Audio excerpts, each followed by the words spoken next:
A las tres personas que están viéndonos, bienvenidos. Hoy vamos a charlar de Labio de Liebre. Tenemos acá al editor de este libro, que es Cristian Muñoz. Y me tienen a mí, que no hice nada en este libro, pero vengo a charlar porque sí. Porque lo leí y ya eso me Porque da lo leí. suficiente Eso valor me da para hablar suficiente del libro. autoridad. Yo soy el Capitán Butrón y puedo hablar de cualquier cosa que yo quiera delante del que quiera. No, porque venimos haciendo hace rato un programa de cómic con Cristian que se llama Grumete Misifú, en el cual hablamos acerca de novela gráfica y pues hoy venimos a hablar de Labio de Liebre, que fue la novela gráfica que editó Cristian, que fue escrita por Fabio Rubiano y ilustrada por Pipex, que realmente se Sí, llama señor. Juan Felipe Felipe. Velázquez. Sí. Listo, yo acá estoy conectándome a Facebook también para ver las preguntas que nos puedan hacer. Sí. Veo que efectivamente hay dos personas conectadas, posiblemente sea una Santiago y la otra sea yo, entonces estamos hablando entre nosotros. No sé, yo creo que acá no se puede ver. Esperemos un momentico que vaya llegando la gente. ¿Cómo estás, David? ¿Qué más? ¿Me está hablando a mí? Sí. Sí. O Bien. otro David. No sé. Usted está loco. Usted puede estar hablándole a cualquier persona. Yo bien, acá listo para empezar la 10ª semana de confinamiento. Ya es la 10ª, fue puta. La que arranca ahorita es la 10ª. Llevamos, 68 días llevamos, creo. Sí, yo creo que más porque yo estoy desde el 13 confinado. Entonces... Yo el 13 fue el último día que trabajé en oficina, pero después, ese fin de semana estuve haciendo vueltas con mi tía. Entonces, desde el 16 estoy yo enclaustrado. Imagínese, ya llevamos muchísimo tiempo acá encerrados. Esperemos que pronto salgamos. Estamos esperando que se conecte alguien a la transmisión. ¿Se ha conectado alguien, señor? Sí, y ahí se han conectado otro par de personas, entonces creo que vamos empezando. Yo creo que podemos ir arrancando. Entonces, como les decía, vuelvo a hacer la introducción porque no sé si los dos que estaban antes era Cristian y Santiago.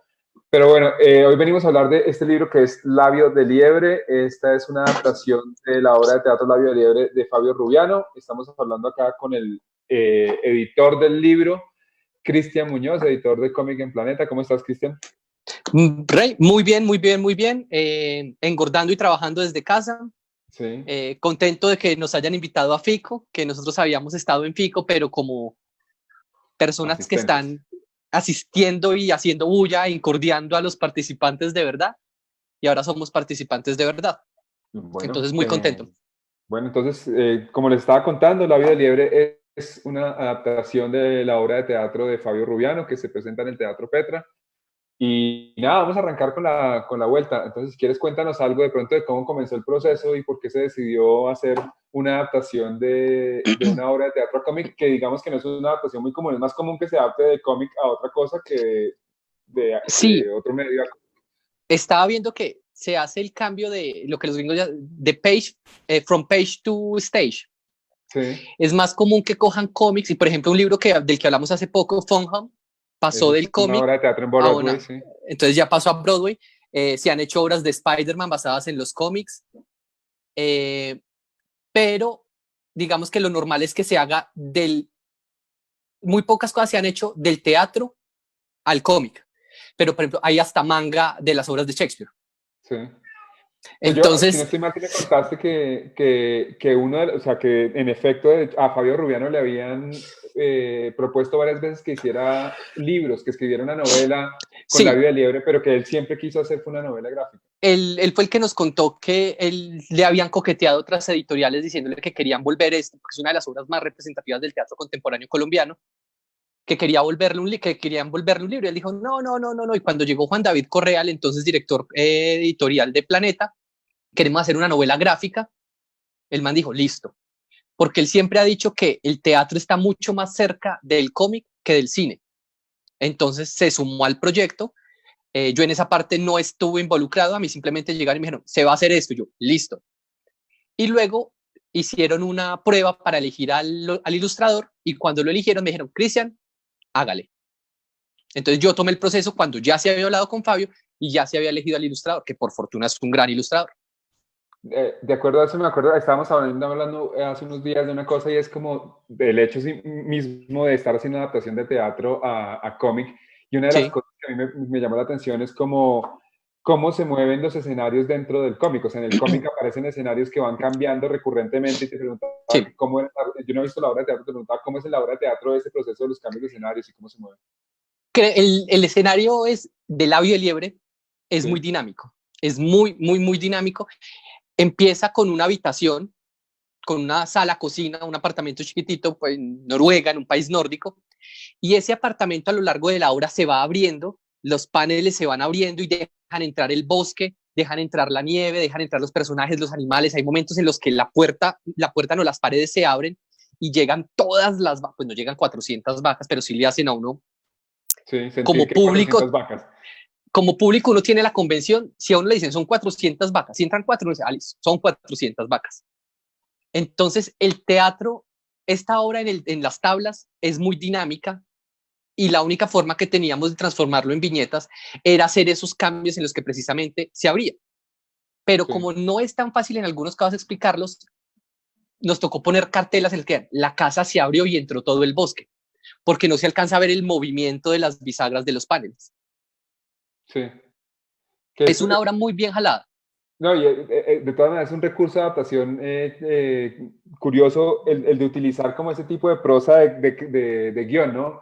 De estar, está pasando esto y que se une a eso a una narración, digamos, gráfica. Otra de las cosas que te iba a preguntar, creo que deberíamos decirle un poco a la gente que conoce... Señor, ¿con quién están hablando? Estamos en una transmisión. Sí, perdón. Estábamos hablando de esto y se me fue la palabra. No, queríamos hablarle a la gente un poquito de qué se trata la obra de teatro. La vida de Ok. Lebre es una obra acerca del conflicto armado y tenemos como un personaje principal que es Salvo, que es un tipo como un paramilitar con muchos crímenes en la espalda, que se fue a vivir a Noruega después del proceso de justicia y paz. Y, y ahí empieza a ser como visitado por los fantasmas de su pasado, de la gente que mató y eso, un poquito como Christmas Carol, como evocando un poquito ese, digamos, ese artificio narrativo. Entonces de eso se trata la obra. Inicialmente, que a mí lo que me gusta mucho de la obra de teatro y que se logra transmitir inicialmente con, con la novela gráfica es que cuando uno la está viendo uno se siente bastante confundido. Uno sabe que hay un señor que está pagando una condena y llega un tipo con labio leporino a molestar. Y hasta ahí uno no piensa que haya nada sobrenatural, ni nada fantástico, ni nada onírico, sino que uno se empieza a desesperar con la insistencia del personaje de Granado, que es el que tiene el labio leporino, a decirle, usted me conoce, usted me ha visto, usted, el personaje Salvo Castelo, molesto, y luego uno se empieza a dar cuenta cuando dice, usted sí me conoce a mí, usted me mató, yo por eso nunca crecí, uno como, uy, marica, aquí está pasando algo que no se me había, de lo que no me había dado cuenta. Y luego empieza a llegar la familia y empiezan a llegar varias de las víctimas de este paramilitar, y él llega a pensar como, no, yo me estoy enloqueciendo porque estoy solo. Y lo único que están pidiendo las víctimas es que los reconozca, como diga nuestros nombres. Que recuerde el nombre, que es algo bonito, como tiene algo como de poético eso de recordar el nombre. Yo te iba Pero también no a decir, solo recordarlos, sino dígalos. O sí, sea, decirlo, dígalos, sí, exteriorícelos, sí, diga y dejarlo. que usted nos hizo esto. Yo Y ya que di nosotros suficientes somos nombres. víctimas y que nosotros nos mataron. Una de las cosas que me parece que es un recurso que se utiliza mucho y quisiera preguntarle por qué es desde la tapa, los que están viendo la tapa, que son como varios rostros unidos, amalgamados en un solo ente, digámoslo de alguna manera. Ese recurso se utiliza un montón como a nivel gráfico en Sí, la obra, ¿no? ¿Por qué se utilizó eso? Por como eso de alargar los rostros, de unir los rostros con animales, de unir dos rostros a veces, el de la mamá de la familia y el de Salvo, ese tipo de cosas. porque, como decía, la obra es muy onírica y la obra se presta para empezar a hacer un montón de juegos de fantasía en el que encontramos la forma de traducirlos a la hoja de esa forma. Porque están los personajes y se abre una puerta y entra una persona vestida, una vaca vestida de ruana. Entonces lo que empezamos a hacer fue a como a deformarlo, empezó a hacer Pipex, fue como a deformar los rostros para transmitir esa sensación de sueño, de confusión, de lo que está pasando. No tenemos la certeza de si es simplemente espíritus reales que están llegando donde Salvo o es simplemente la conciencia de Salvo aterrorizándolo. Sí, hay otra vaina también acerca de lo gráfico que se escogió un tipo de línea como sucia, con una línea muy como llena de trama y de Sí, línea ruda. Sí. que imagino también que obviamente es como digamos, una decisión narrativa, entonces te quería preguntar por qué se escogió también ese tipo de línea tan ruda y como tan... Listo, ya te respondo a eso, pero Heidi Muscus, que trabaja en el proyecto Frankenstein con Mario Mendoza y con Keiko Lano, nos está preguntando si la adaptación del guión también la hizo Fabio. Sí, Fabio estuvo a cargo, él nos pasó el guión para convertirlo en novela gráfica, él estuvo involucrado en todo el proceso, por eso es que aparecen los créditos. No es simplemente que nos basamos en la obra, sino que él estuvo tomando decisiones al De hecho, respecto. sale como el libro de Fabio Rubiano, ¿no? Sí, De claro, Fabio él Rubiano, fue el que nos el aceptó autor. y él es el autor de esta obra. Sí. El trazo grueso es precisamente respondiendo a lo que te contaba un poquito antes, que era de transformar la violencia de las pesadillas o de los sueños, de generar esa confusión de, hey, lo que está pasando, ¿qué es? Porque a veces los rostros y los cuerpos se ven muy alargados, los cambios de escenario a veces uno no los entiende muy bien, porque precisamente la idea es determinar lo que está pasando por fuera de la cabeza del protagonista.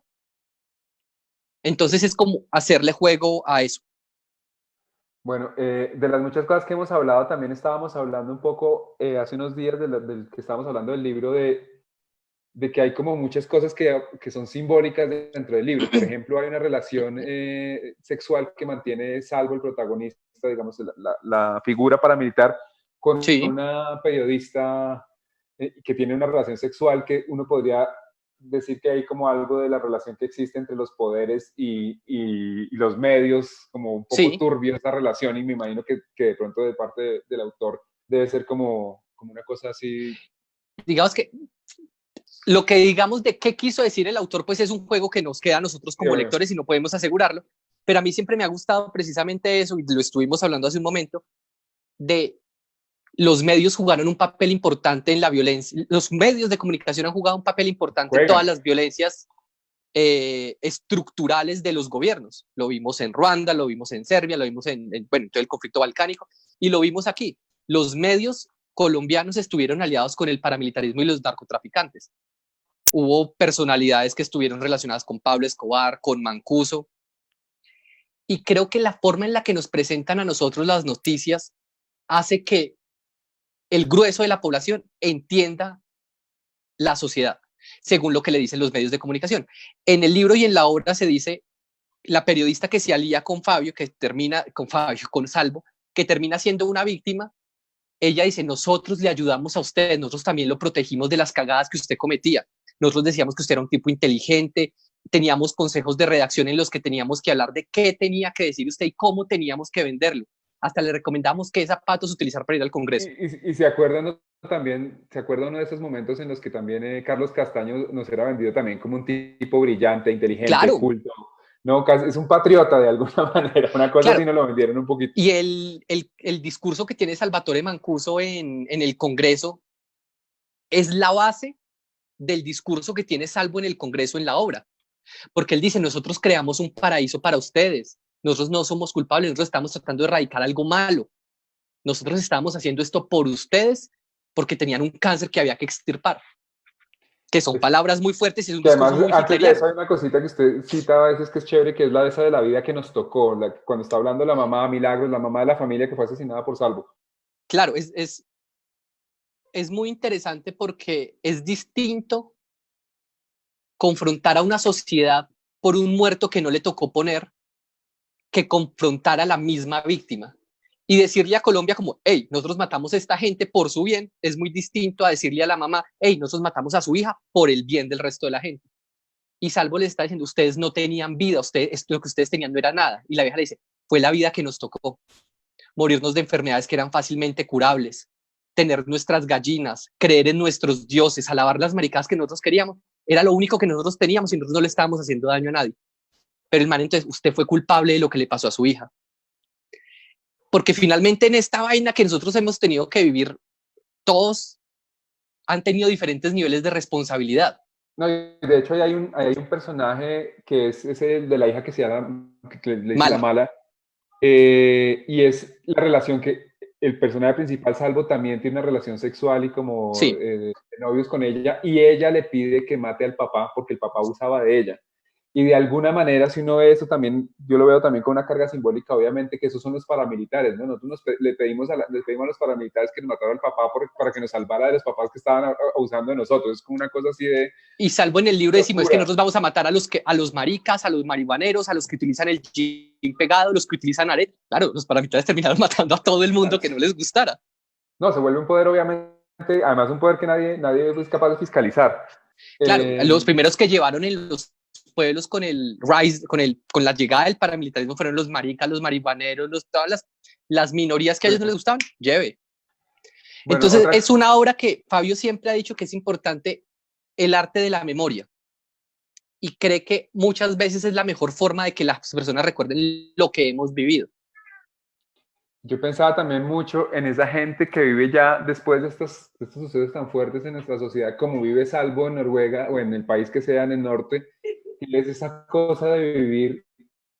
Nosotros tenemos asesinos en las calles que no sabemos que fueron asesinos. Usted no sabe cuándo en una calle de Colombia usted está pasando al lado de una persona que tiene un pasado de violencia terrible, que fue victimario y a su vez también en algún momento fue víctima, porque yo me acuerdo mucho cuando yo leí un libro de Carlos Castaño, ese de Mi Confesión.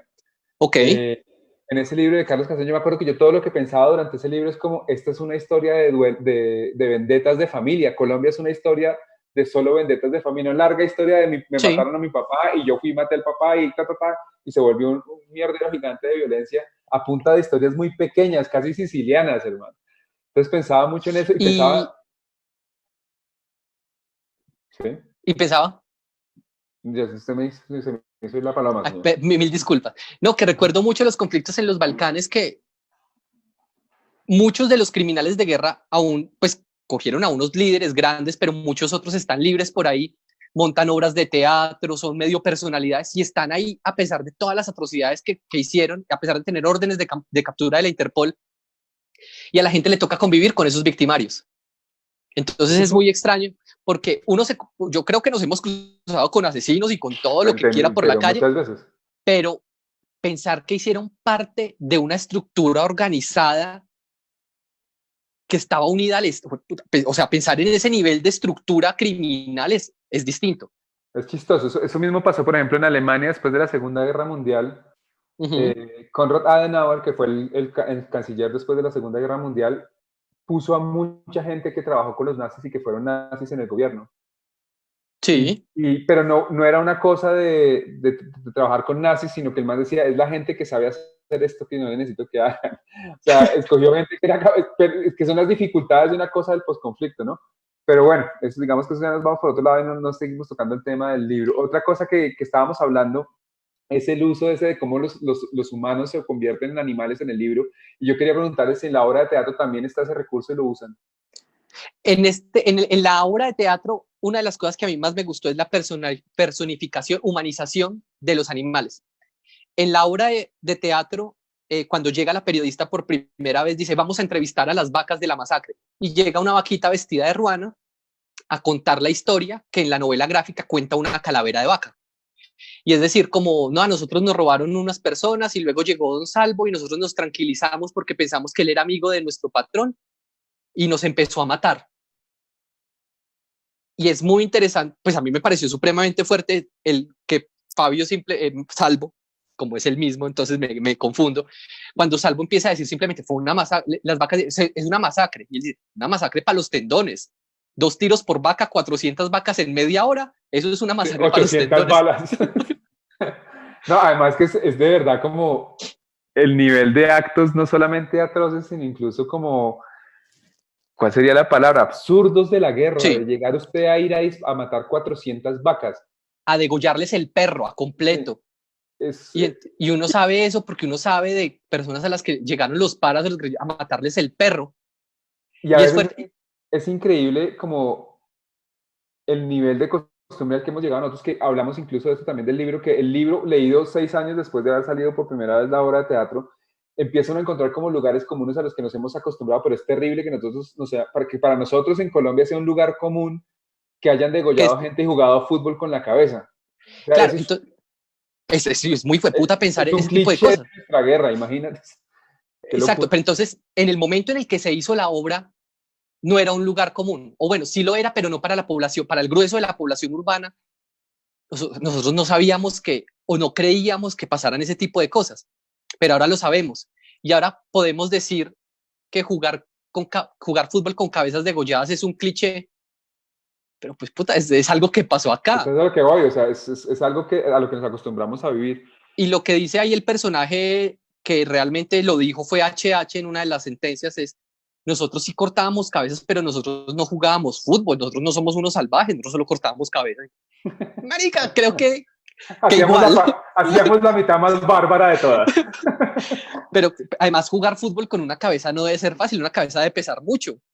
Además, pues, bueno, tíremela al pecho, tíremela al pecho, no sé. Usted lo piensa así, pero más allá de eso, pues es un acto barbárico y además terrible. O sea, usted ver una cabeza con la que usted le está pegando patadas a la cabeza de alguien que acaba de degollar.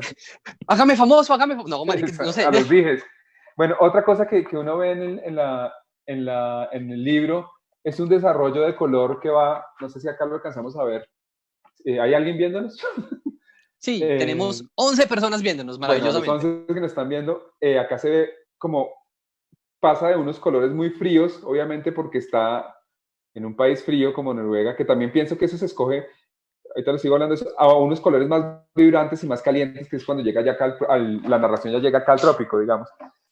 Sí. Yo pienso, por ejemplo, pensando como autor, que hubo muchas cosas que se escogen a nivel simbólico. Por ejemplo, el hecho de que el man empiece a vivir se vaya a vivir a un país nórdico tipo Noruega, es como se fue a vivir a un lugar donde nosotros lo vemos como lo perfecto, ¿no? Como un lugar, como una civilización. Una sociedad, exacto. Pero ese tipo siempre está ya en esa civilización pensando en volver a la tierra, que es algo muy loco que yo me he encontrado en Colombia cuando hablo con la gente, cuando he ido a hablar con gente de la selva, del Guaviare o eso. La gente acá ama su tierra. Sí. La gente del Caquetá quiere vivir en el Caquetá y aman los ríos del Caquetá y conocen el Caquetá y hay un amor genuino por la tierra y en ese personaje está esa vaina, que es un personaje terrible obviamente, pero ese tipo allá, en eso lo único que está esperando es que pasen los 3 años que tiene que estar allá en Noruega para devolverse, o bueno, en donde sea que esté en un país nórdico para devolverse a vivir a Colombia. No sé si a usted le pasó, el tipo genera un tipo de empatía, o sea, uno sabe que es un miserable y que no se excusa de todo lo que cometió, pero no le parece que tiene que genera cierta empatía en la que uno dice como, o sea, las personas no son monstruos, las personas son personas a pesar de lo malas que sean. Y el tipo, no sé si es por su convencimiento sobre la causa, uno llega a pensar como, este man de verdad habrá actuado convencido o se está tratando de convencer, que es algo que yo siempre he pensado sobre los mandos medios y bajos en las organizaciones criminales. Yo creo que eso es una cosa donde simplemente la vida lo lleva a usted y cuando se cuenta estuvo en eso. Usted crece en un lugar donde está azotado por la violencia y se empieza a volver la cotidianidad de usted hasta que usted empieza a crecer, de pronto por cosas de la vida termina metido en una organización de esas y empieza a crecer hasta que de un momento a otro está cortando cabezas. O sea, pienso que eso va pasando también dependiendo, o sea, uno que ha vivido en las ciudades todo el tiempo sí. Y en la comodidad de vivir la guerra desde lejos, pues para uno es completamente absurdo llegar a esos niveles, pero cuando uno crece dentro de esa dinámica, sí. es muy diferente. La dinámica de la guerra es otra muy diferente a la dinámica. Y el man se excusa, el man dice, es que yo no daba las órdenes, yo era un peón, yo era parte del engranaje, yo tenía que hacer tablas de Excel para ver cuántas balas, cuántas propiedades. Pero ¿sabe qué pensaba yo también con eso del man siempre queriendo volver a Colombia? Me acordaba mucho de una frase de Fernando Vallejo que hablaba de una dicha, o sea, una dicha que uno no puede vivir en ningún otro país del mundo sino en Colombia. Y eso que me parece que es como un sentimiento que hay un tipo de felicidad que uno colombiano conoce y que solamente se vive acá en esta tierra, weón. Es un tipo de felicidad, me parece que eso que ponía el Fernando Vallejo es algo de eso, de ese personaje que vivió la guerra acá y que vivió lo más terrible que pudo uno vivir en Colombia, se fue a vivir a otro lado y sin embargo siempre está esperando en volver acá. Y es por esa dicha que uno siente en Colombia que uno no puede repetir en ninguna otra parte del mundo, es rarísimo. Y es que incluso cuando la periodista en la obra de teatro y en la novela gráfica le pregunta como su pena no es demasiado, no es muy severa. Y él le dice, vivir fuera del paraíso, el destierro es la peor de las condenas para quienes ayudamos a construir el paraíso. Y realmente sí es una cosa de, hey, yo no la cagué, yo porque estoy acá, yo debería estar en el paraíso disfrutando de los frutos de lo que yo sembré. ¿Usted cree que un tipo de eso se siente así? piensa que un tipo Salvo se Sí, siente como que ellos ayudaron a hacer de esto un paraíso? sí, Yo no creo. es que leyendo las sentencias, usted sabe que a mí me tocó leer muchas sentencias sobre el conflicto armado colombiano. Creo que no son versiones preparadas para convencerse, sino que son versiones que ellos de verdad creen. Me parece que se han logrado convencer o que realmente ellos tienen la certeza de haber actuado bien. No son personas locas, no son personas que simplemente llegaron a un punto a decir, no, voy a hacer esto, sino que son personas que en muchos casos lo hicieron por convicción o después de hacerlo se convencieron. Yo creo que en el fondo todo el mundo igual, por más convencido que esté, todo el mundo sabe la verdad. Y todo el mundo, ¿Será? yo creo que todos esos tipos cargan en la cabeza todas las atrocidades que hicieron y que tienen que dormir a pesar de esas cosas que hicieron. No digo que eso los haga buena persona ni nada, no digo que al final todo, me parece que ese retrato sí es un poco unidimensional, ¿no? Como de alguien que Sí, simplemente estaba convencido y le va de mierda. Yo creo que una persona en ese sentido, o como personaje por lo menos para no meternos en sí, la vaina política, yo creo que alguien sabría la verdad de todas maneras de su existencia y de que hizo un daño y que esa gente fue testigo de cosas atroces, no solamente de que les hayan hecho a ellos, de que le maten a un amigo, sí, sino que tuvieron que matar y hacer cosas terribles que finalmente a usted le tiene que añadir coco. O sea, el estrés postraumático lo deben tener también los sí, victimarios también. ¿Sí me sí, claro. entienden? Una cosa que tengo aquí anotada y que quería hablar antes de que se nos olvide, sobre los globos de la novela gráfica. Sí, Cuando, cuando Pipex ya nos mandó toda la obra, todos los PCDs de los dibujos a color, pasamos a la parte de dibujo. Inicialmente habíamos tratado de hacer los globos estándar, que son esos globos muy vectores, que son totalmente redondos, totalmente cuadrados, y nos pareció que cortaba porque las imágenes son mucho más orgánicas que esas figuras. sí. Entonces empezamos a hacerlos a mano, redonditos, pero Juan Felipe San Miguel, el director el gerente de arte de Planeta, nos dijo, no, ustedes tienen que hacer esto cogimos hojas de pergamino, las Sí. pusimos sobre las hojas, donde van a ir los textos y empezó a rayarlos y por eso quedaron con esas transparencias, que me parece que hacen que los globos no corten con la imagen. Es que mientras estaba hablando, eso igual estaba pensando como de que es gracioso, como que básicamente yo siento que este libro son dos adaptaciones. Una es Ok, la adaptación que hizo Fabio Rubiano de A Christmas Carol, ok, que termina siendo una adaptación, digamos, como infernal de sí, la visita de los fantasmas a Scrooge, y después esa adaptación que hace de Labio de Liebre de la obra de teatro al cómic. Es como que cogió esa estructura narrativa de Christmas Carol de alguien al que lo atormentan unos espectros, pero en este caso los sí, atormentan los espectros de la guerra. Me parece que es chévere como ese, sí, como digamos darme que cuenta de eso. ¿Usted tiene que, sabe si él se basó en ese libro? pues no tengo la certeza, me gustaría preguntarle, pero a mí me parece que es una fuente muy directa, como que se puede leer muy claramente. A lo Sí. mejor el man nos dice que no, que nunca la había leído, pero yo creería que sí. Es más, quisiera pensar que sí, que logró transformar ese cuento en el que lo visitan los fantasmas de la Navidad pasada, presente y futura, a Sí. convertirlo a los fantasmas de la guerra, los recuerdos, los animales. A la gente a la que le hizo daño. Y Sí, la mamá, por ejemplo, Milagros es otro personaje de la mamá de esa familia, la que él destruyó de alguna manera, ¿no? Que sí, terminó destruyendo.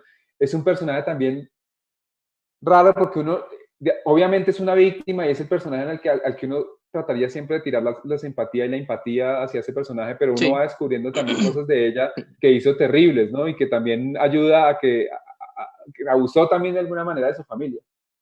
Entonces es esa Fabio vaina siempre de... dijo que, Fabio siempre dijo que Milagros era el alma de esta historia, que era la principal. Incluso él la pone por encima de su personaje de Salvo. Él dice que es el contraste y que es lo que le da luz a la obra.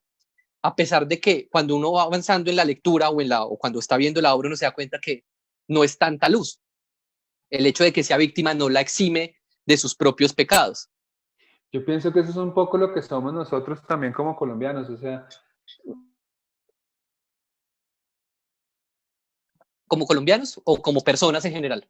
como, bueno, con colombianos, pero digamos que estamos hablando acá de Colombia, entonces vamos a Ok, restringirle un poquito a Colombia, pero es, en general, la gente acá es linda, cuando usted va al campo la gente es bonita, pero todos somos cómplices de esta máquina completamente absurda y desastrosa de matar gente y comer personas, porque todos señalamos, sí, ya están matando los líderes sociales, pero esta vida que llevamos como sociedad es la que permite esa vaina. Todos de alguna manera estamos siendo cómplices y culpables de esa vaina, y pienso que ese personaje está un poco entre eso, ¿no? Es un Sí, personaje que está siendo víctima, pero también cómplice de esa masacre y de esa locura. ¿Eh? sí. Marcela Valencia es la actriz que hace el papel de, de De milagro. Milagros, y se nota muy bien en algunas escenas. Muchas veces los rostros están deformados, pero Pipex se tomó el trabajo de ir al Teatro Petra, donde se proyecta, donde se pone en tablas la obra, y le tomó fotos a cada uno de los personajes para poder lograr que todos los personajes tuvieran esa similitud. Porque creo que es una obra que está muy enfocada a los amantes de la obra de teatro, que la novela gráfica tiene su público orgánico en los que han visto la obra. Okay. Y la segunda parte es motivar a quienes no la hayan visto a verla, para ver las diferentes interpretaciones, los cambios en el movimiento, el dinamismo que tienen las escenas. Pero creo que gran parte del público que está enamorado de la novela gráfica es porque tuvo la oportunidad de haber visto la novela gráfica. En algún momento hablaron con el ilustrador como del reto de pasar a novela gráfica una interpretación actoral. O sea, porque gran parte de una obra de teatro es la interpretación del actor y el lenguaje Sí. del teatro, además, que tiende a ser un poco exagerado, claro, y ese tipo de cosas. Yo ahorita estaba leyendo que leer los guiones de las obras, por regla general, no es tan fuerte como ver la obra en las tablas. Porque uno puede leer el texto. Hace poquito, por ejemplo, el teatro de Inglaterra, de Londres, puso gratis Frankenstein con Johnny Lee Miller y Benedict Cumberbatch. Yo había tenido la oportunidad de ojear el guión en algún momento, pero la voz que le pone la criatura Johnny Lee Miller es espectacular. Cuando uno ve a Fabio en las tablas diciendo el discurso ante el Congreso, o los chistes que se hacen de forma interna entre los personajes, tiene una fuerza muy distinta a la que tienen acá. Entonces, transformar esa fuerza es complicado. ¿Y cómo fue la aproximación del artista gráfico de Pipex? La ventaja con Fabio nos mandó el guión lo recibió Pipex, y Pipex me empezó a mandar a mí los lápices. Y es muy berraco porque cuando uno ve una obra en proceso, uno dice, ve, y si le hace tal y tal cosa, y si pone más gruesa esta cosa. Entonces, yo entiendo la dificultad que tienen los artistas de mostrar parciales, porque les empiezan a dar consejos que sí, yo iba a hacer eso. Entonces, es como cuando uno quiere organizar el cuarto y la mamá le dice, organiza el cuarto, y uno, puta, yo lo iba a hacer por inclinación propia, ya no quiero organizar ese hijo de puta. Entonces, siento que le puede pasar a él. Entonces, él me mandaba los lápices, yo los iba probando, pero es una obra compleja. Entonces, digamos que ver esas líneas lo hacía uno como, bueno, ¿esto qué me está narrando aquí? Entonces era cotejar con el guión, como, bueno, acá no puso tal y tal cosa, pero hizo alguna otra. Pero que nos están haciendo una pregunta, Laura Valentina Álvarez, ¿cómo se renueva la obra al verla años después de su lanzamiento en teatro, tener la obra en cómic? Son simplemente adaptaciones. Creo que la idea es llegar al público que ya conocía la obra, lo que le decía ahorita, pero también cautivar a unas nuevas personas que de pronto no están cercanas al teatro. Entonces, había una cosa igual también, esto de las adaptaciones, yo me acuerdo de una entrevista que le hacen a Borges acerca de eso y le preguntan como qué pasa cuando le van a hacer adaptaciones de él al cine. A Borges le gustaba el cine y por ahí intentó escribir guiones, pero creo que los guiones eran bastante malos, además porque escribir un guion es algo muy diferente a escribir un cuento. Y Borges tiene una película de ciencia ficción. Sí, pero en general él y Bioy Casares escribieron muchos guiones intentando escribir guiones, pero era como que flop así, flop. Pero una de las cosas que el man decía era que cuando le decían como que iban a adaptar un cuento para un corto o algo, él lo que les decía es como olvídense completamente del texto, cojan lo que sirva, pero no intenten ser fieles nunca al texto que yo escribí. Y yo creo que un poco en eso están las adaptaciones, porque la magia del teatro nunca se va a poder poner en un cómic. La magia del teatro está en el performance, ¿no? En alguien que está, sí. es como poner en un cómic una canción. Sí. Ambos lenguajes tienen dificultades diferentes. Y, por ejemplo, en una entrevista con Fabio, él estaba diciendo que, lo que decía al principio, que él siente que el cómic está mucho más cercano del teatro que del cine, que el teatro está más cerca del cómic que del cine, porque involucra ciertas convenciones por parte del auditorio o del lector. En cine, si alguien va a fumar, tiene que sacar el cigarrillo, prenderlo y aspirar. si van a cortar una cabeza en cine, tienen que mostrarla totalmente cortada. Pero en el teatro, una persona puede decir, voy a fumar, no saca nada, finge que lo prende, y uno como espectador tiene que creer que está fumando. Y uno Pero se ahí yo convence. le voy a llevar la contraria al señor Ok, Fabio Rubiano, pero me parece que eso es en general en el arte. O sea, nada de lo que todos estamos jugando cuando estamos viendo una película o claro, estamos leyendo un libro o estamos escuchando una canción. Todos estamos jugando, bueno, escuchando una canción, no, la música es un lenguaje muy aparte, pero en este tipo de lenguajes narrativos es como usted tiene que jugar a creer lo que está pasando. sí, Por ejemplo, los cuentos, los Märchen, que llaman los alemanes, los cuentos de hadas, que son sí. cosas donde simplemente esta poción te va a hacer feliz para toda tu vida. Y el man se la toma y es feliz y usted tiene que aceptarlo como una realidad que está ocurriendo. O ahí vamos al caso más nuevo de Kafka, de cuando se despertó Gregorio Samsa, se dio cuenta que se había Sí, convertido en un escarabajo. pero Y usted tiene que creer que el man se convirtió en un escarabajo y tiene que jugar ese juego. incluso Pinocho, como Carlo Collodi no quería mucho a los niños cuando él está explicando que hay un tronco mágico que habla, Ay. él no quiso explicar, él, no, él no quiso explicarlo porque le da mamera y simplemente es un tronco mágico. ¿Y porque es mágico y punto? Dice en el texto. Y uno como, ok, es mágico y punto, Eso, listo. Los niños ya. en estos días estábamos hablando un poco con usted de eso porque yo le mostré a usted un cuento mío y usted me decía que había una cosa de la charla del man que sentía usted que ese personaje No debía debería hablar charlar, así. no debería hablar así. Y yo me acuerdo que iba a hacer el ajuste, pero pensé una cosa que dice Aaron Sorkin, un guionista, y es como el trabajo de uno como autor no es recrear la realidad. El trabajo de uno como autor es contar lo que uno quiere.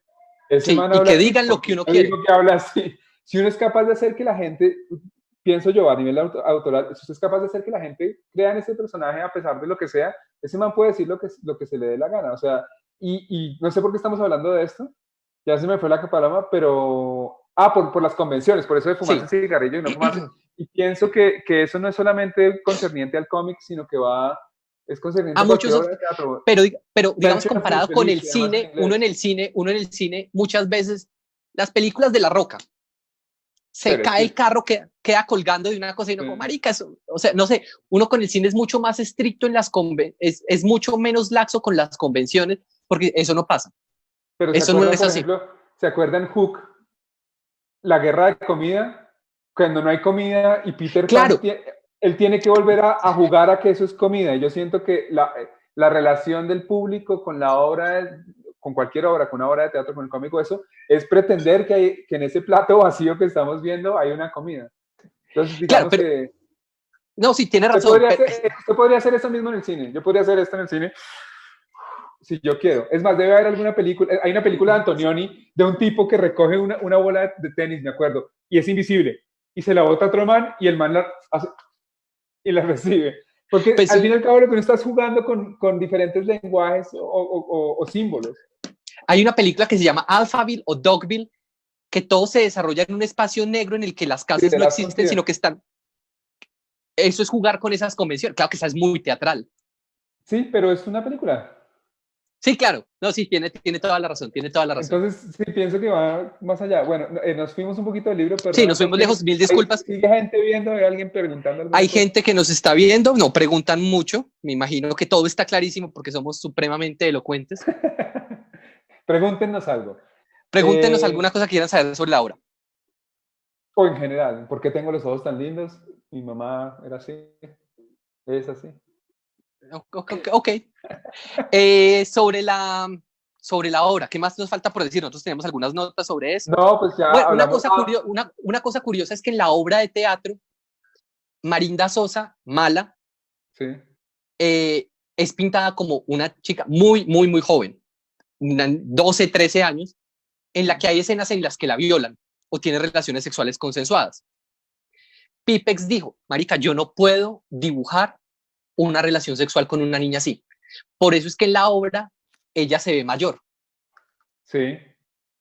pero fue una decisión que tomó él y que la aprobamos porque no le podemos, marica, necesitamos que dibuje una violación con una niña. El man no era capaz, no se sentía cómodo y me parece que no perdió fuerza al cambiarle un poco los rasgos a la protagonista.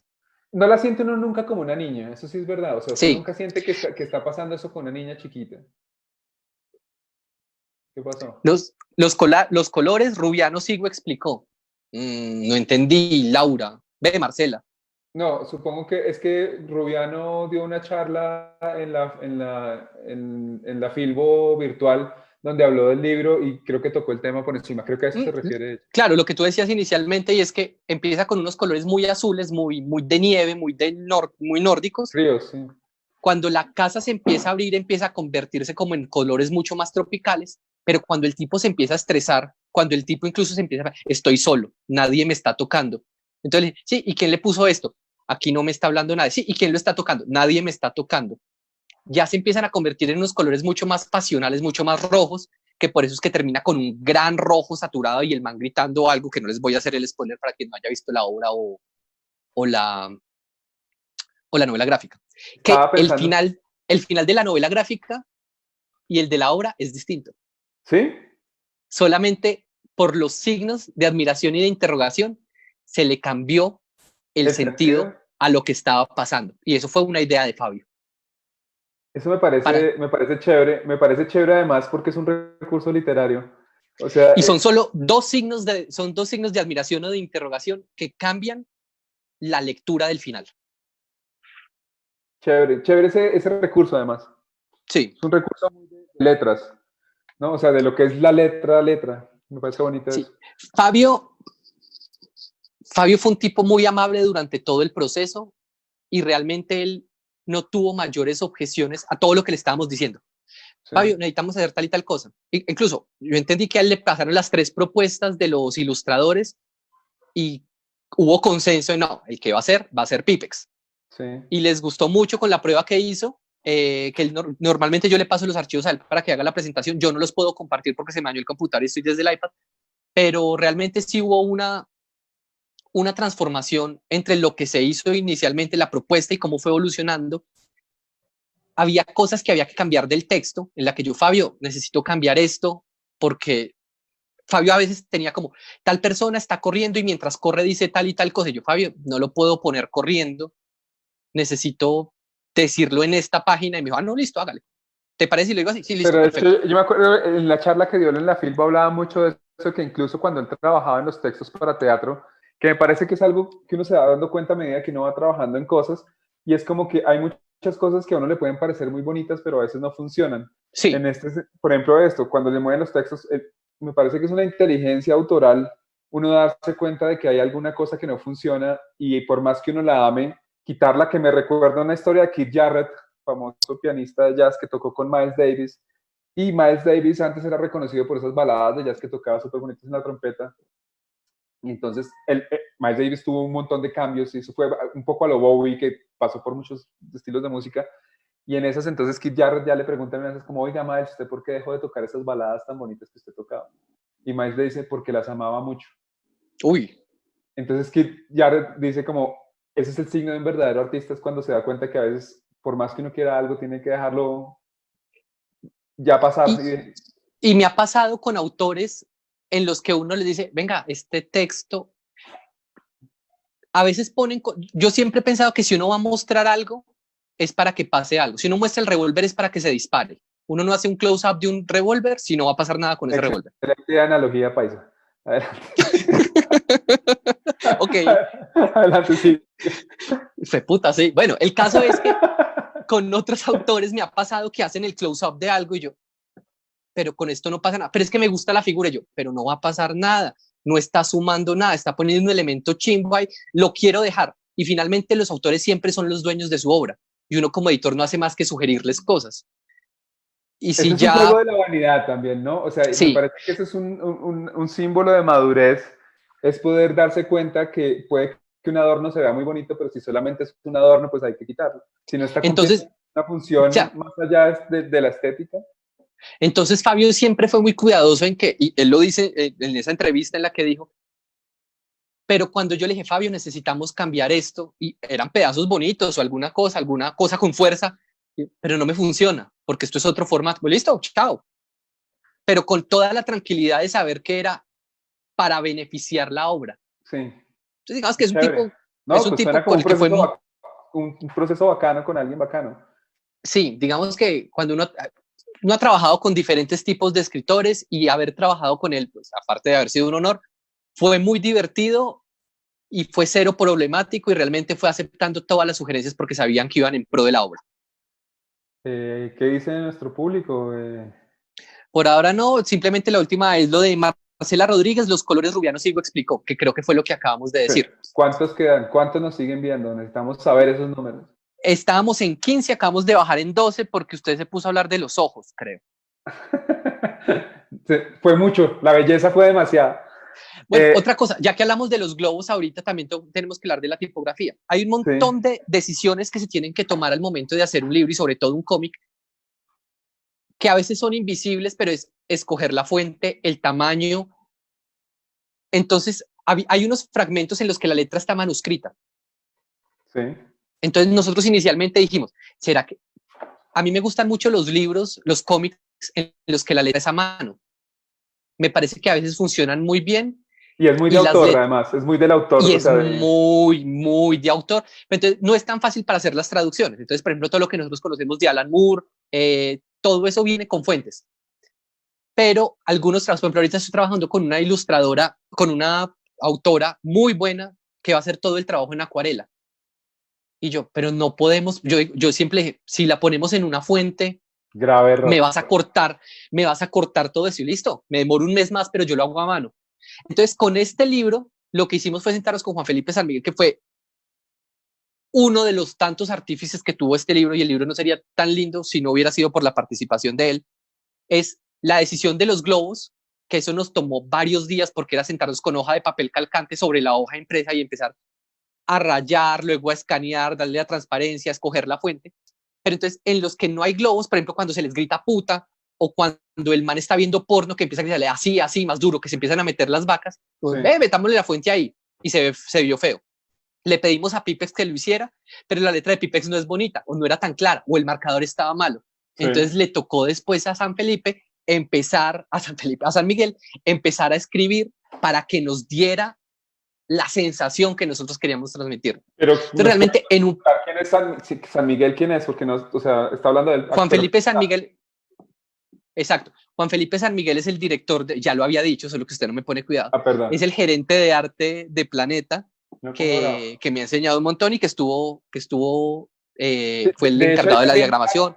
Obviamente está ese narrativo, pero también hay un extracto de periódico donde de un momento a otro entra una letra tipo Times New Roman también, y uno se da cuenta que acá está hablando de otra cosa, ¿no? Claro, eso fue, por ejemplo, una decisión mía, porque en la obra lo dice el man. Y nos tocó, entonces yo, pero no puedo saturar esto de globos de este tamaño, me toca ponerlo en otra parte, entonces me tocó poner extracto de un periódico de la época, que realmente es un extracto de una sentencia de la época en la que HH reconoce que no jugaban fútbol con las cabezas. Entonces, son decisiones que por fortuna se pudieron tomar y no son decisiones que dependen solamente del editor, sino que uno tiene que, hey, le hago otra autor, pregunta. necesito hacer Si fuera a ser cualquiera, si pudiera comprar los derechos de cualquier obra de teatro para hacer una adaptación, ahorita, ¿cuál le gustaría hacer después de haber tenido este proceso? Me pasa que ahorita quedé entusiasmado por la obra que vi de Frankenstein con Johnny Lee Miller pero creo que sería caer en un cliché y creo que no se podría transmitir la fuerza de esos dos manes. Y creo que ya es un tema muy recurrente sobre Frankenstein. Hay novelas gráficas, hay libros, hay adaptaciones, hay de todo. ¿Sobre qué obra de teatro me gustaría a mí hacerla? No se me ocurre en este momento. No estaba preparado para esa pregunta, pero me parece interesante. Va a pensar. ¿Usted tiene alguna en mente que le gustaría ver en teatro? En teatro, pues no, al revés. O sea, en cómic, no sé, de pronto donde está marcada la cruz de Eugene O'Neill me parecería bonita verla. Me parece que es algo que se podría ver bonito en cómic. No sé, por ejemplo, yo ahorita leí hace poco la adaptación a novela gráfica de Fahrenheit. Sí. No le gustó mucho, ¿no? No, la odié. O sea, no es que no me haya gustado, es que la odié, pero la odié. Lo que pasa es que las adaptaciones son una cosa muy difícil. Por ejemplo, a mi mujer le encanta el libro de... El corazón de las tinieblas. Pero cuando vio Apocalypse Now fue como, no. O sea, yo no he visto ni la película ni he leído el libro. Yo lo compré porque usted me lo recomendó en Bookworm la feria pasada. Es un lindo libro. Ahí lo tengo. Ahí lo tengo, tengo que leerlo después de leer tantas otras cosas. Aquí nos preguntan, ¿hubo algo en la adaptación que haya quedado por fuera que hubieran querido conservar? La trama en general está completa. Me hubiera gustado mucho más, pero fue un recurso que utilizó Felipe también muy inteligentemente, y es cuando se está hablando ante el Congreso. En la obra de teatro no se cambian al Congreso, sino que simplemente el man se pone un traje y empieza a hablar desde la sala como si estuviera transmitiendo en televisión. Pero me hubiera gustado mucho que lo hubiéramos podido mostrar en un escenario del Congreso, como con el público, pero era difícil de lograr. Pero es lo único que creo que se me escapa, porque la entrada de las vacas con Ruana y todas las cosas, me parece que se solucionó muy bien con el cráneo de la vaca, y que cuando están dando las direcciones, como de nosotros nunca hablaron en los periódicos, dieron el nombre mal de la vereda, de tal y tal cosa, Sí. y es la Virgen que dice como al pie de la Virgen. Entonces supimos transformar bien los diálogos para que los dijeran otros personajes o incluso cosas como la estatua de la Virgen. Okay. Bueno. Otra pregunta acá es Heidi Muscus. ¿Cuándo se estrenó la obra de teatro y en qué época está contextualizada la historia? Hace más o menos 6 años se estrenó la obra. Es una de las obras más vistas, está traducida a 20 idiomas, se ha puesto en tabla sobre más de 40 países, y está marcada en el posconflicto colombiano, poco después de los temas de justicia y paz, que no están tan lejos de nuestra actualidad. Dentro de las letras hay familias que se dan mensajes. Dentro de las letras hay familias que dan mensaje, ya sean cerillas o curvas. ¿Cuál? Yo no entiendo. Familias de las letras, familias de letras, familias de fuente. Sí. Claro, que era lo que estábamos hablando. Usted me preguntó alguna vez que por qué algunas letras se leían mucho más fáciles que las otras. Porque las serifadas, o sea, porque uno va a leer un libro de texto de literatura y lo va a leer uno sin letras serifadas y es como leer un ladrillo. Por más bueno que sea el libro, hay una cosa que lo pone uno. Y las serifadas tienen esa vaina de que lo hacen leer o no fluido. Claro, porque se comportan no como letras independientes, ¿sabes? Sino que hacen forma el bloque de la palabra. Entonces uno le queda mucho más fácil unirla y después pasarla a la siguiente. Algo que caracteriza a los cómics son que sus ilustraciones complementan demasiado bien la historia que se va contando y llegan a ser las protagonistas. ¿Cómo hacer que esas mismas ilustraciones pesen más que el texto de la historia en sí? Pero yo pienso que... yo no creo que haya que... Primero, no creo que un objetivo deba ser que las ilustraciones pesen más que el texto. O sea, creo que si eso se da puede ser porque es un gran artista gráfico como lo es, por ejemplo, Gipi, que es, aunque también el man escribe muy bien, pero pienso que un objetivo no debería ser que las ilustraciones pesen más que el texto. No, es que se cuente la historia. Eso iba a decir, que tampoco que complementen la historia, sino que narren. O sea, las ilustraciones en el cómic es un recurso narrativo, más que como una vaina para mostrar uno qué tan buen dibujante es. Uno lo que está mostrando es intentando contar una historia. Tanto que hay cómics que no tienen palabras y cuentan una historia. Y hay cómics que son palabras a la lata, por ejemplo, como Sabrina, que es texto a la lata, ¿no? Sí, es texto venteado y con unas ilustraciones bastante planas y bastante básicas. Me parece que eso va de la mano de cada artista, de cómo expresa cada artista. Además, hay cómics que hacen, el texto lo escribe alguien y las gráficas lo salen como o hay gente que hace texto y gráficas. Claro, digamos que sobre eso es interesante porque a mí me ha tocado trabajar los dos procesos, en los que tengo un ilustrador que es guionista, o tengo ilustrador y guionista por separado. Entonces, cuando el ilustrador es el mismo guionista, él tiene... Espere que estoy viendo acá una imagen que está... no, es que el video de Facebook está con retraso. Como usted. Cuando el guionista es el mismo ilustrador, él tiene desde el principio la concepción de dónde va a poner los globos para que tengan mayor fluidez. En cambio, cuando son por separado, me toca a mí ser mediador de, hey, necesito que me organices esta imagen para que este texto pueda funcionar acá. Porque me ha tocado como, hey, mire, acá están las imágenes, usted mire a ver dónde pone los textos. Pero creo también, por ejemplo, que hay combos de ilustrador y autor que trabajan en muchos libros seguidos juntos y el proceso de creación es que en conjunto, no es que llega un texto, sino que van desarrollándose las cosas en conjunto. ¿Qué es lo que hacen, por ejemplo, Keiko y Mario? Que ellos ya lograron una sinergia en la que el guión se modifica según las ilustraciones y las ilustraciones según el guión. Entonces le va diciendo Keiko a Mario como, hey, necesito poner esta imagen de tal forma, pero este texto me jode. Entonces, listo, ya cambiamos el texto. Digamos que ya son grupos, ya son duplas o grupos que saben manejar esa sinergia y saben hacia dónde van y saben cómo contar la misma historia. Y que es como el impulso creativo viene de los dos al tiempo, de alguna manera. Exacto. Que es diferente que cuando viene un texto y uno está buscando a alguien indicado para ese trabajo. No, el otro es un trabajo por encargo, los dos son autores. Claro, que por ejemplo Alan Moore, que trabaja con tantos ilustradores, siempre trabaja distintos tipos de ilustración. Por ejemplo, el de From Hell es totalmente diferente al de Watchmen, pero siempre logran esa sinergia porque creo que en el caso de Moore, él es quien marca la batuta. Sí. Pero en estos otros casos es por parejo. Creo que tienen igual peso y por eso se decide que ilustrador y guionista vayan con los mismos pesos en la portada. ¿Alguna otra pregunta de parte de nuestra querida audiencia? No, por ahora no, pero quería decir algo sobre lo de la portada que estábamos hablando ahorita, y es que es el lector el que le da mucha simbología a las cosas después, y muchas personas me han dicho que la figura que se forma en la portada forma un... No la tiene que señalar, la gente la ve.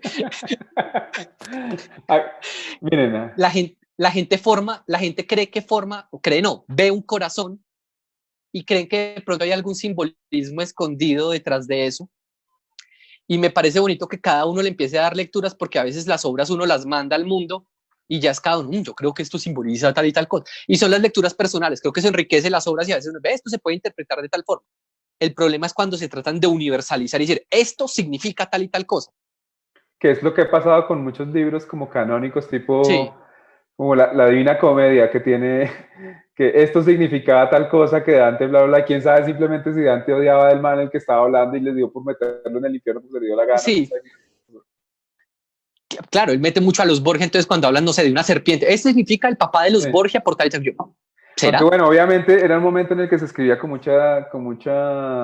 Muchos referentes reales. Es que me fuera para alegorías. Sí. Entonces, se sentía que la alegoría, hay un artículo muy bonito de Croce acerca de las alegorías, de cómo la alegoría puede ser simplemente un juego idiota de la inteligencia o puede ser algo más como una vaina poética. Listo, nos acaban de decir que ya es tiempo de que nos vayamos despidiendo, entonces muchísimas gracias a todos los que se conectaron, así sea por un momentico. Les recomendamos este video, queda colgado acá por un tiempo. Yo soy Gato Raya al Piso y Letrado en Instagram. Síganos en Grumete Misifu en YouTube. Ahí subimos videos solamente de cómics y hacemos en vivo semanales sobre literatura en general. Muchísimas gracias. Esperamos que les haya gustado. Ese es en Instagram. En YouTube, y también nos pueden encontrar como Grumete Misifu en Spotify, Twitter o Apple Podcast o ese tipo de vainas. Cualquier plataforma de podcast estamos montados para que escuchen Grumete Misifu, ahí hablando de muchos autores de cómics diferentes. Tenemos podcasts, videos, de todo. Estamos hasta en la sopa. Somos un powerhouse. Vamos a sacar también... Tienen que amarnos. Vamos a sacar cuadernos infantiles. Señores, muchísimas gracias por estar con nosotros. De nuevo, gracias a Cristian por estar con nosotros y contarnos de la experiencia de haber editado Labio de Liebre con Fabio Rubiano y Pipex. Para los que quieran apoyar a Teatro Petra, acuérdense, Teatro Petra está vendiendo los libros. En estos momentos difíciles de pandemia pueden darles una mano comprándoles un libro y se lo mandan como en 2 días a internet, por internet. Sí, son muy rápidos. Muchísimas gracias a Fico por habernos invitado y esperamos vernos también el próximo año y prontamente en otros videos. ¿Listo? Muchísimas gracias. Entonces ya nos desconectamos. Chao.